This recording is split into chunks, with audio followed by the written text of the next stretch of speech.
नमस्कार, आप देख रहे हैं HBC न्यूज। आइए देखते हैं आज की मुख्य खबरें। मैंने देखा अभी हाल फिलहाल में कुछ गैर जरूरी मुद्दे अचानक से उत्तर प्रदेश में और अनावश्यक मुद्दे वो सामने लाने की सरकार की तरफ से एक खतरनाक कोशिश हो रही है। आपने सुना होगा अभी एक 11 तारीख को खुद मुख्यमंत्री ने जनसंख्या नीति की घोषणा की। इस पे हम कुछ कहना चाहते हैं। अभी हमने देखा फिर से नए सिरे से कॉमन सिविल कोड की बात होने लगी है कि एक देश एक कानून की बात होने लगी है। अभी मैंने देखा कि अचानक से उत्तर प्रदेश में अभी 3-4 दिन पहले कि आतंकवाद ने कोई कदम जैसे रख दिया हो। अभी 2 गिरफ्तारियां लखनऊ में की गई, तो इस मसले पे भी हम बात करना चाहते हैं। पहली बात ये कि जनसंख्या नीति जनसंख्या विस्फोट कह रही है सरकार, लेकिन जो आंकड़े क्या कह रहे हैं? आंकड़े कह रहे हैं कि उत्तर प्रदेश में प्रजनन दर लगातार पिछले 10 सालों से 20 सालों से प्रजनन दर लगातार नीचे आ रहा है। आंकड़े ये कह रहे हैं कि उत्तर प्रदेश के अंदर हर धर्म के लोगों का जो प्रजनन दर है वह तेजी से नीचे आ रहा है। हर समाज के लोगों का प्रजनन दर तेजी से नीचे आ रहा है। यहाँ तक कि जो अल्पसंख्यक समाज है उसका तो प्रजनन दर और भी नीचे आ रहा है। तो फिर ये कैसे जनसंख्या विस्फोट? ये सवाल सरकार से हमको करना है। क्या ये ध्यान भटकाने के लिए बात हो रही है?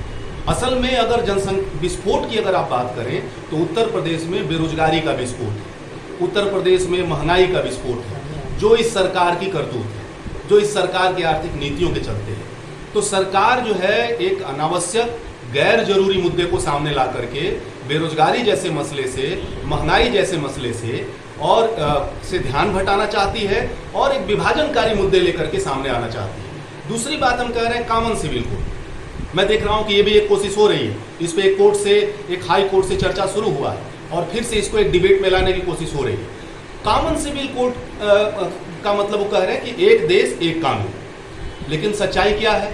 ये देश विविधताओं से भरा हुआ है। ये देश जो है क्षेत्र के आधार पर इसमें विविधता है, धर्म के आधार पर विविधता है, जाति के आधार पर असमानता है, आर्थिक आधार पर असमानता है। और इसीलिए आप देखिएगा कि केंद्र को बनाने का अलग से कानून अधिकार है, राज्य को भी बनाने का अलग से कानूनी अधिकार दिया गया है और कुछ विषय समवर्ती सूची में रखे गए हैं। अगर ये अधिकार छीन लिया जाए अतिरिक्त से, आप कल को कॉमन सिविल कोड के नाम पे कहेंगे कि आरक्षण क्यों रहेगा अलग से?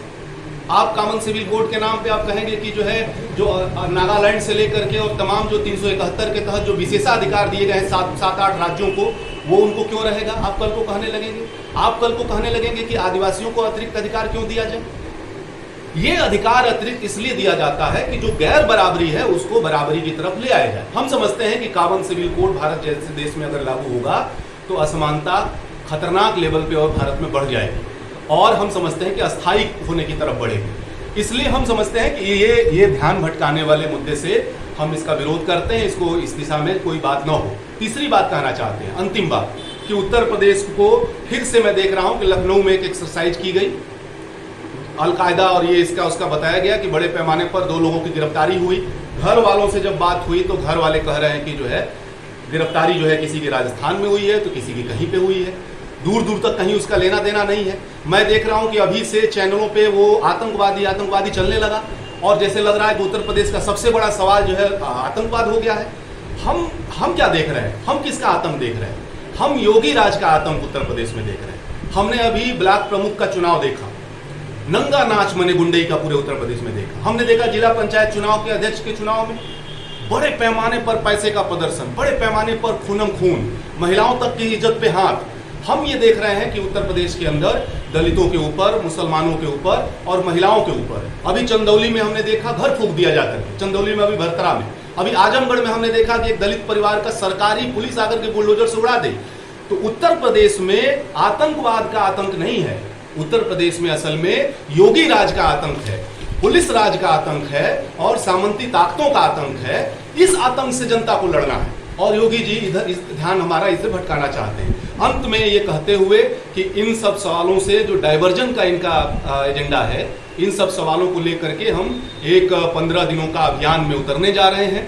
हम जो है रोजगार का जो सवाल है उस पर जवाब देना पड़ेगा योगी जी को, महंगाई का जो सवाल है उस पर जवाब देना पड़ेगा योगी जी को, ये जो अव्यवस्था के चलते कोविड के दौर में लाखों लोग जो हमारे उत्तर प्रदेश के मरे हैं, इसका जवाब देना पड़ेगा योगी जी को। इस सवाल को हम पीछे नहीं जाने देंगे। और इसी पे चुनाव होगा, एजेंडा ये बनेगा, इस पे बात करनी होगी योगी जी को। और ये आतंकवाद के नाम पर, कॉमन सिविल कोड के नाम पे और जनसंख्या पॉलिसी के नाम पर ये विभाजनकारी राजनीति हम चलने नहीं देंगे। सीधा और ये सीधा आपका योगी सरकार से ही सवाल है, जो भी सवाल है। बिल्कुल बिल्कुल, ये सारा सवाल इस सरकार से है कि जिस एजेंडे पे वो सरकार आई थी, जिस रोजगार की बात की थी, जिस स्वास्थ्य की बात की थी, जिस जो है महंगाई रोकने की बात की थी, वो सवाल अब क्यों नहीं सामने है? चुनाव आपको उस पर लड़ना चाहिए, आप उस पर फोकस करिए और इसको लेकर के हम जनता में जाएं। ऐसे ही मुख्य खबरों के लिए बने रहिए HBC न्यूज़ के साथ। हमारे चैनल को लाइक एवं सब्सक्राइब करना ना भूलें।